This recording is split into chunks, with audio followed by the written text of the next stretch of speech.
Hey YouTube, this is Nina. I am coming to you. Yeah, I gotta excuse me, I'm all the way relaxed. I'm coming to you to read chapter 5. I was gonna try to read 2 books at once. Still contemplating it because I don't want to not get an understanding of this book because I'm doing too much at one time. But if I decide to do so, I'm going to start right after this book. The other option is getting a little more involved. I just heard Lex's last video and drop. And I wanted to dig into some of the things that they were talking about and asking somebody to look up. And it's just easier for me to look it up and do a video. That way we're bonding, spending time together, and you're getting information.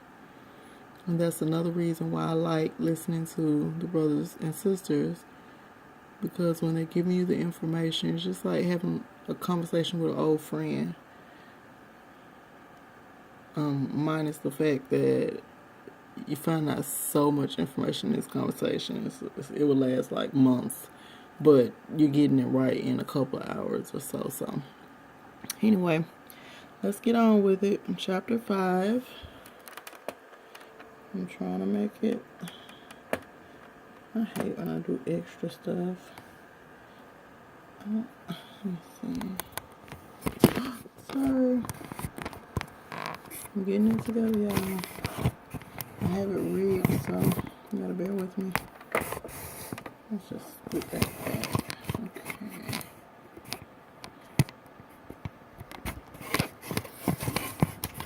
Hold on, sorry.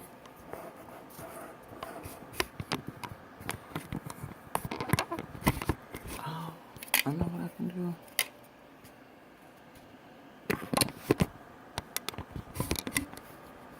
Okay. No. Okay, that might be it. Let me see.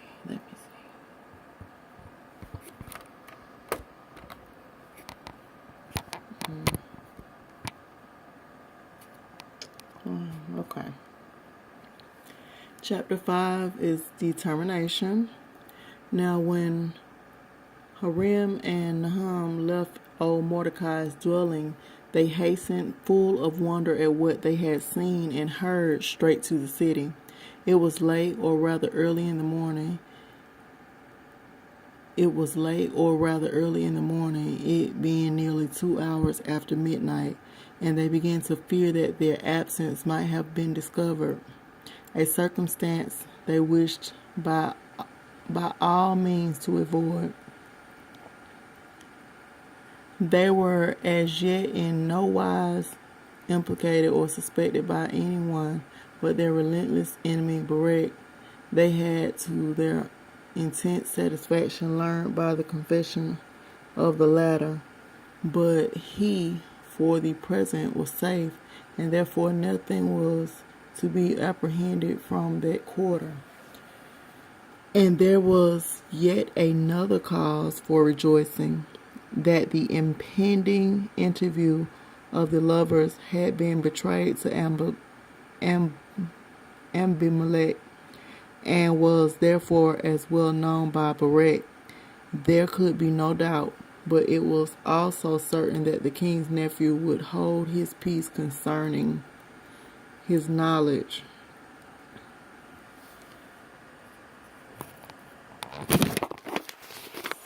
Sorry.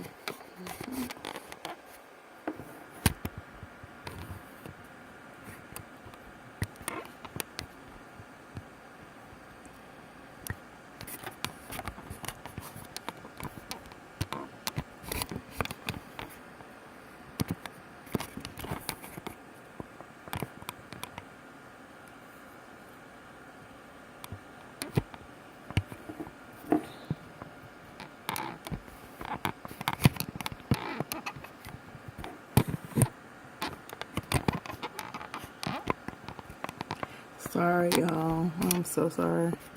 I don't know why this worked earlier, but it's not working now. I have a sort of a rigged up stand for my phone. And I guess it's tired of messing with me. Hold on.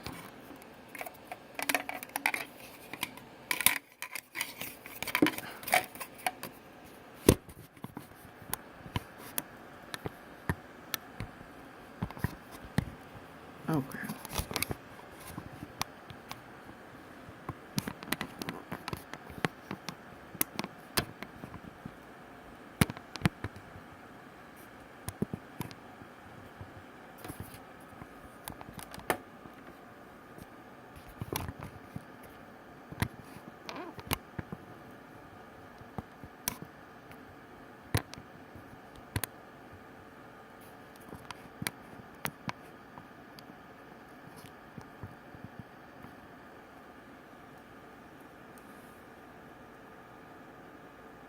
Okay. Sorry.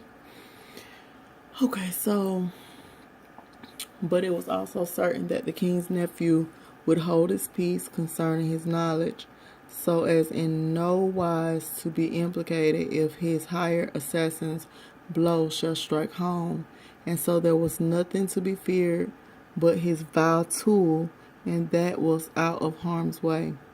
But the protracted absence of the captain might have created alarm, and therefore our two friends this time directed their steps toward the southern gate, where the departure of Barrett was not so likely to be known. They found the gate locked, but making their presence known by 3 loud raps, they were instantly admitted by the officer on duty, who, after examining Hiram's passport, where as usual no name was mentioned, courteously saluted and let them pass without hindrance.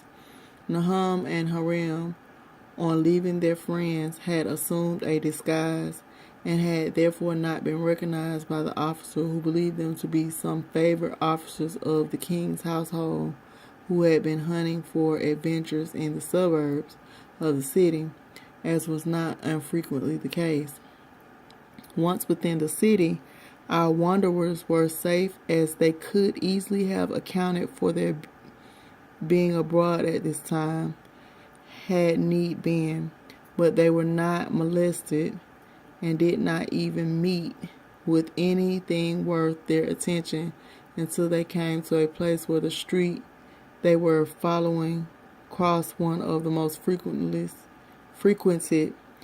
thoroughfares of Nineveh. When on nearing the corner, they saw 2 men emerging from one of those places where the debauchees of the better class society used to resort for their licentious and bacchanalian orgies, and which at that time abounded in that vicinity. The 2 men, whom our friends had no difficulty in recognizing as Abimelech and one of his boon companions, were evidently the worse for the wine they had imbibed, and in a rather uncertain gait took the same direction which Nahum and his cousin were following. The latter fell a little behind, and keeping in the deepest shade, followed on without their presence being suspected. When at length the heavy tongue of Abimelech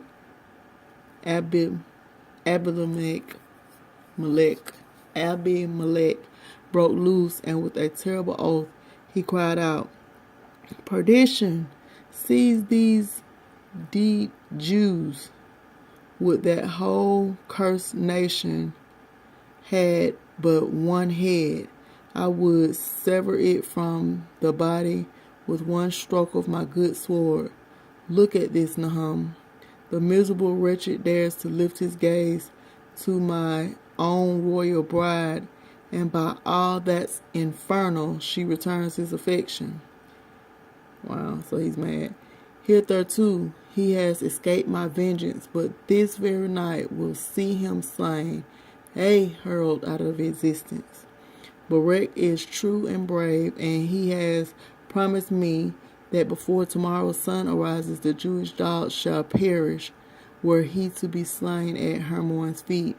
The captain will be true to his word, and at daybreak I shall hasten to the king's daughter, whose heart I will wrest from her bosom, until she lies prostrate at my feet and acknowledges me her Lord and Master. Then the king being subdued already, I shall ascend the throne of Assyria. And woe to the cursed tribe of Israel. I will crush them. I will hunt them down until their very name shall be forgotten. Nahum and Hiram, who had heard every word uttered by their cruel enemy, here came to a place where their road led them in another direction. And soon after both had satisfaction of standing in their own rooms without their absence having been suspected, as it yet lacked an hour of the time appointed for the interview with his beloved, Nahum threw himself on his bed, where he enjoyed a short rest. Then he arose, dressed himself, and at the third hour of the morning he again went forth to the dwelling of Hiram, who he found ready to accompany him. We left Hermon and her companion asleep in one of the apartments of the royal palace. These apartments were situated in the southern part of the building, and besides the usual entrance door, which opened on a corridor that ran the entire length of the palace, they were connected by a secret stairway that was known only to Hermon, her father, and 3 other persons, with a room in one of the outbuildings, and through the intercession of the king's daughter, this room had been assigned to Hiram.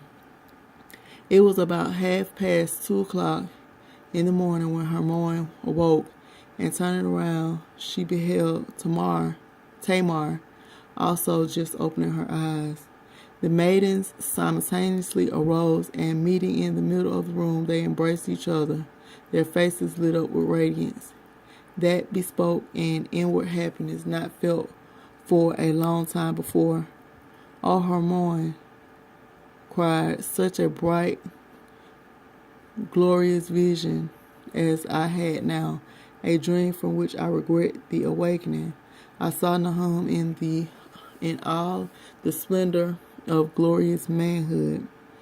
We were walking arm in arm in the most beautiful garden I ever beheld. One side of this fair spot was bounded by a majestic forest, the other by towering rocks that kissed the clouds, while the middle was traversed by a silvery stream whose waters, clear as purest crystal, mirrored the heavens above. We were lost in happiness and contentment when, as I accidentally lowered my eyes to the ground, I beheld a vermin with the head and feathers of Abimelech, ready to dart upon and devour us. I was on the point of crying out to arouse my unconscious lover, when lo, there stood beside us an old man of venerable appearance. His flowing beard of snowy whiteness reached down to his girdle. His eyes were mild and full of kindness, while in his hand he held a chain of iron to which was bound the hired murderer Barak. No sooner did the old man behold the creeping reptile in our path than he darted forward, and a moment later it lay vermin no longer, but the corpse of our deadliest foe, lifeless at our feet. Nahum now became aware of the peril we had escaped, and warmly embracing our noble liberator, he introduced him to me as his uncle. Tamar had listened in the breathless silence to the recital of her mistress and friend, and when the latter had concluded, she again strained the royal girl to her bosom in a paroxysm of joy. "Oh, happy we are! Oh, happy are we!" she cried, "for thy dream was not a mere fiction of thy fancy. I too had a dream. I too was in that garden with Hiram by my side. I saw the occurrence you have described. This coincidence cannot have been mere accident. It must have been sent by Providence to raise our drooping spirits, and thus it is a foreshadowing of what really will happen. But hark, I hear footsteps approaching, and oh joy, they come from the direction of the hidden passage, and so it proves to be. A moment later, the click of a hidden spring resounded through the room. The wall in one corner opened as if by magic, and Nahum and Hiram stood before the maidens. They met as only true lovers can meet. A long and fervent embrace opened the conversation, and then Nahum recounted their adventures. He spoke of Mordecai and his wonderful dream, of the subterranean chambers of the ship, and his assembled friends and their purpose. To all this the girls listened with astonishment and wonder, but when he at last came to speak of Barak and his capture, the maidens again threw themselves rapturously into the arms of their lovers, and in turn now related their simultaneous dream. But at last Nahum spoke with their return to the city of their meeting with Abimelech and his companion, of the hopes and expectations of the former, and of his terrible threat against the king's daughter and the Israelites. This somewhat checked the ardor of the maidens, but at the same time strengthened Hermon in her determination to brave anything rather than consent to a union with her cousin. Hiram now led Tamar into an adjoining apartment, while Nahum and Hermon seated themselves on a low ottoman. Yes, my beloved, the maiden said, it is hard to leave a fond and cherished father, but where staying is fraught with such dangers to oneself and one's immortal soul as mine would be, all other considerations must be set aside. My determination is taken. I am with thee and thine unto the end of the world. O my most beloved, my cherished angel, cried Nahum in tones that were low and trembling with emotion. My heroic, my brave girl, wouldst thou indeed leave behind all the luxury and splendor of royalty to share the fortunes of the despised captive? Thy presence will redouble my courage. It will give renewed strength to my arms. Thou shalt be the queen, as I will be the leader of my brethren, who henceforth and forever shall be spoken of only as the lost tribes of Israel. For to the land of our fathers we will never return, but in a far distant country beyond seas whose extent is unknown, I will be the founder of a new nation whose descendants down to future ages shall be proud of Hermon, their mother. They then spent another hour in sweet communion until Hiram came and admonished his friend that it was time to leave. It was then settled among the lovers that the next night should be set apart for the flight, the girls disguised in male attire so as to divert attention from them. And after another fond embrace, Nahum and Hiram returned by the same way they had come. This is getting juicy, y'all. And of course, this is some artwork. And I didn't move the camera back and forth to keep the book in focus, and I'm so sorry. But I didn't want to spend another 10 minutes trying to fix my rigged up stand.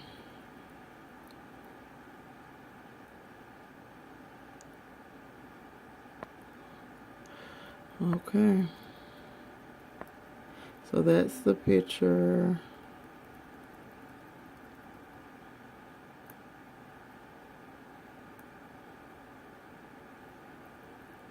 Okay, so that is the end of chapter 5. I will pick up on chapter 6 tomorrow morning.